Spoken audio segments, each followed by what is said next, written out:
چرا فیلتر اینستاگرامو برنداشتین؟ individual capacity میدونی چی؟ کپاسیتی؟ کپاسیتی یک شهر توی آمریکا که ساعت 9 مخابن کپه مرگشان ساعت 9 میذاره مثل شما این ساعت 10 شبه اومدی اسم سوال پرسی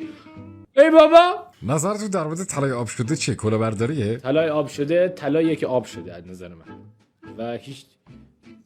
آب شده آقا دلار شده 70,000 تومان. مورد اینا بشه 70,000 تومان ما هیچ کدوم نفروختیم پیشنهاد میکنم شما هم نفروختین احتمالاً میره بالا سوال بعد نه در مورد بعد خانم شما چقدر سوال پرسی اصلا نمیشه جای سوال بپرس شقشقیه ما رو بهم زدی شقشقی یعنی چی یعنی پرنده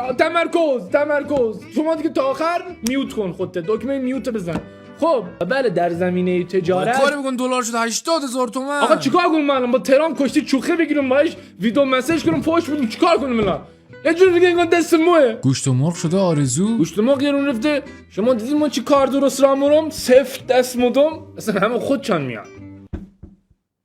چرا امسال اینقدر قطعی برق داشتیم؟ و ما آگاهیم که نمیدانیم که میتوانیم که نمیدانیم که میتوانیم که نمیتوانیم و کارشناسان نمیتوانند که میدانیم که نمیتوانیم الان وزن قلب 22 کیلوه آقا 22 کیلو. وزن قلب انسان قد نیست ها ما قلب فیلمو گفتم شما یک بازنده این و ما میدانیم که نمیتوانیم آخه کدوم رئیس جمهوری میره مدرسه خودش بسازه فقط افتتاحش آقا کنیم. اصلا ما ذهنم آشفت شما درس داری تو پرزای قالی رو میشموری تا نمیدونه مورچه‌ای که دارن رد میشن رو براشون خط آبر پیاده میکشی ما هم دوست دارم آقا اصلا برم ذهنم خالی کنم مدرسه اصلا دوستون خودم آجورا رو اصلا دوستون دوباره از اول شروع کنم آقا ایشونو بنزن بیرون ما بینا ما جواب پس بودم عجیب اصلا فروید میگه اذهب الى المدرسه don't do this کلپسه ما لنگویجم به هم ریخته یک ستینگ یک ریست باید بکنم تو تهران با متر 50 میلیون تومان هم نمیشه خونه خرید. زمین بخره ونایی که الان خیلی خوب تو ماشین بگیرین تو ماشین بعد متر یک نفرم برای هر نفر کافیه دیگه یک 3 متری بگیرین فقط پاتون زیاد احترام رعایت بشه جلو بزرگتر پاتون هم دراز نکن تو همون 1 متر خود الان تو تهران با حقوق 20 میلیون تومان هم نمیشه زندگی کرد بدونستن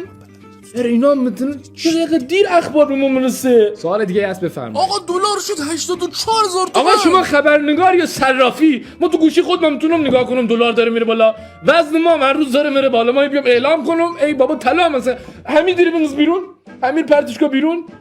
ای بابا انگار مسئول دلار اینا